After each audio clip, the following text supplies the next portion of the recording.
Good morning. Ayan, good morning mga kababayan. At back to work tayo ngayon sa PB Team House na Davao City. Ayan.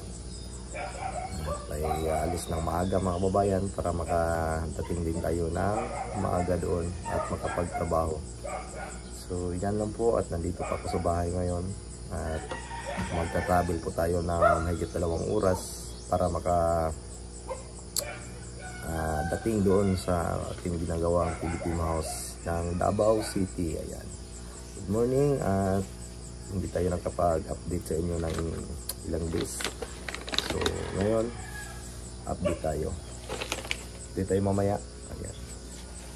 Yun lang mga babayan. Good morning again, and God bless po sa inyong lahat, sa lahat ng mga sponsors and ng Pugong Biyahero, at sa lahat ng aming mga solid viewers, sa aking solid viewers. Ayan, maraming salamat sa laging pagsuporta, at sa hindi pa nakapag-subscribe ng aking channel, please subscribe po ng PB Team Panday, at pakahit din sa notification bell para maging updated kayo sa ating mga ginagawang video araw-araw. So yun lang po mga babayan, at good morning sa lahat.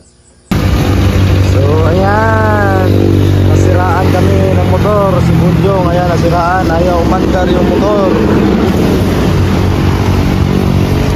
Ayan, dito kami sa may Tiip Turil. Ayan, Tiip doon no, sa unahan.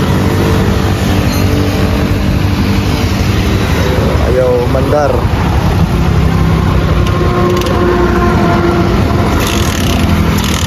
Wow, wala na yung kuryente yung.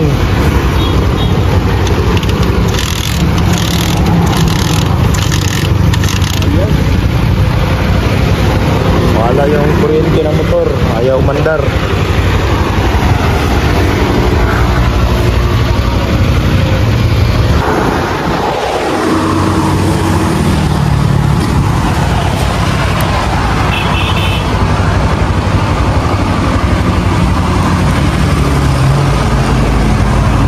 Sunog mga wire na.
Aman.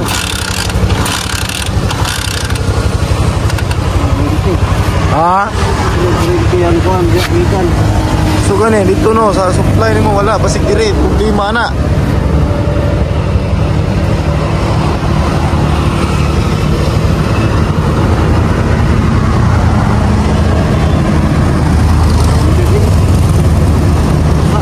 Basa kayo.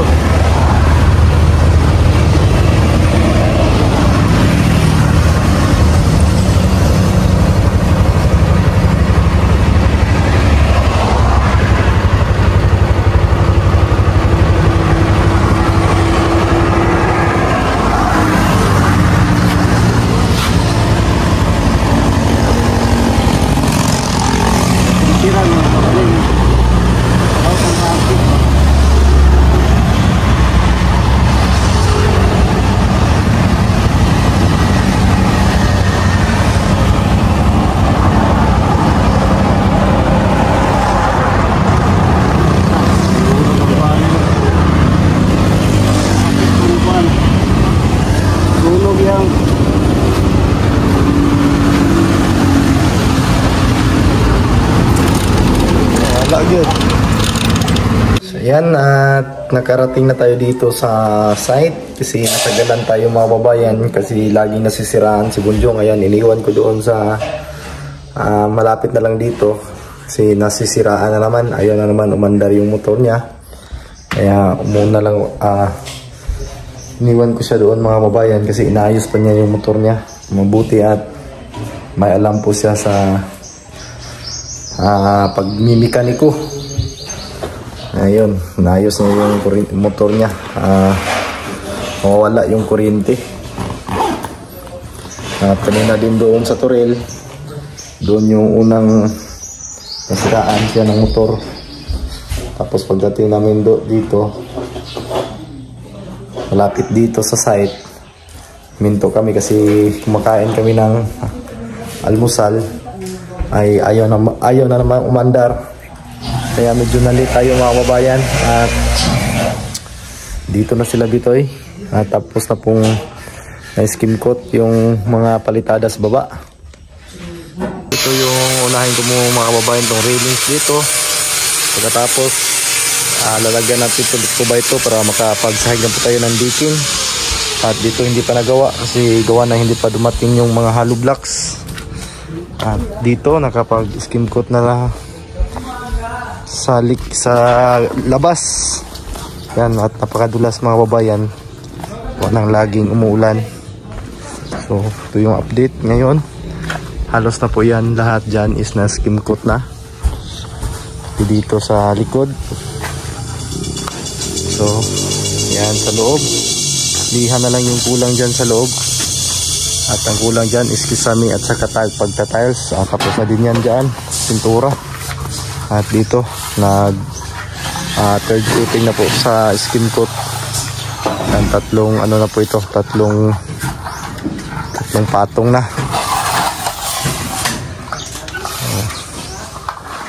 At dito si Bitoy, yan malapit na matapos sa magkisame dito sa labas.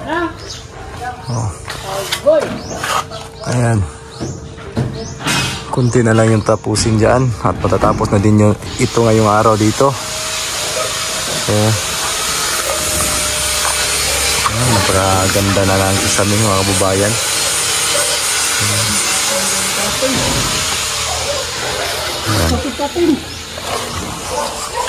At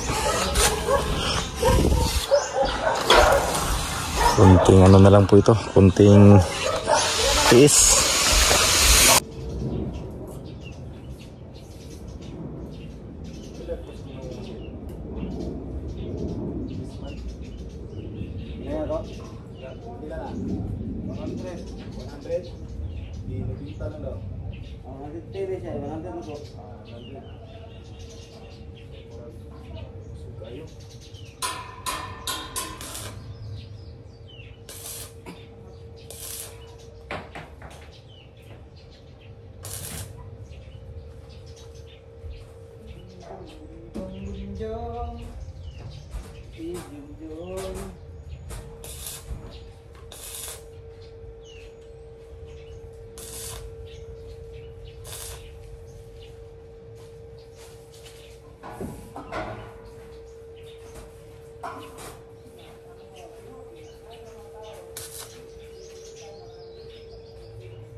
But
Maayong hapon mga kababayan, at ito na po yung nangyari ngayong araw.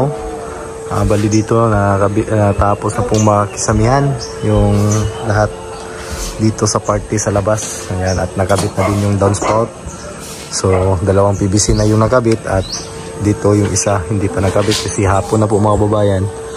Tapos at nalagay na din yung dalawang ilaw dito. Yung isa dito ay hindi pa na ilagay. So yung ginawa ko ngayon, si tanghali na kaming dumating, mga anong oras na yon, alas 10 na yata. So ito na po yung gawa niya. Inuna ko muna ito railings, nagkabit yung decking para hindi na matuluan ng slag ng welding. Ayan o, hindi na matuluan ng apoy, kaya inuuna namin yung railings dito bago ikabit itong decking. Ito po yung decking o, sahig. Pang ano talaga ito, pang outdoor, pang ano sa gilid ng mga pool. Yan po yung ano. So yan, at pinopulweld na ni Bunjong yung ginawa naming railings. So simple lang po yung railings na ginawa ng mga babayan. Simple lang po siya, at gamit natin dyan na Richob is 1.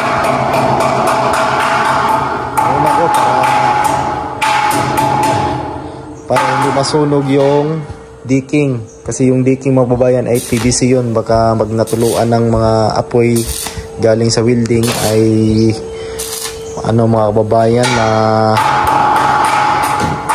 masunog. Kaya mabuti na yung mauna yan bago natin kabit yung decking.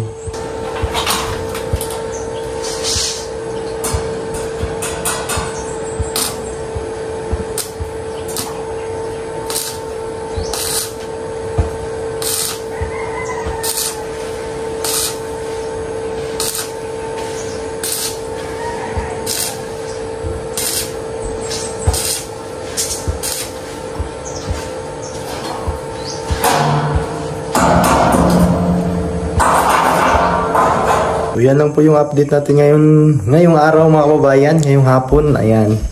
So yan lang po yung update muna natin. At bukas baka marami na po tayo matapos kasi tanghali na kami nakadating kanina. So yan, tapos na po yung pagkikisami sa labas. Kulang na lang po dyan is yung pagbubutas ng ventilation. Magbubutas po tayo dyan. Butas-butasan natin ng barina. So dito, yan po yung railings. Baka bukas dito sa bandang gilid matapos namin at makapag-sahig na po tayo ng decking dito sa labas. At madingdingan na din to dito na side. So, kunti-kunti na lang. At nandyan na po yung hollow blocks. Bakal. Pwede na po maumpisahan dito sa ilalim yung asintada. So, yan lang po siguro mga kababayan at God bless amping mo tanan.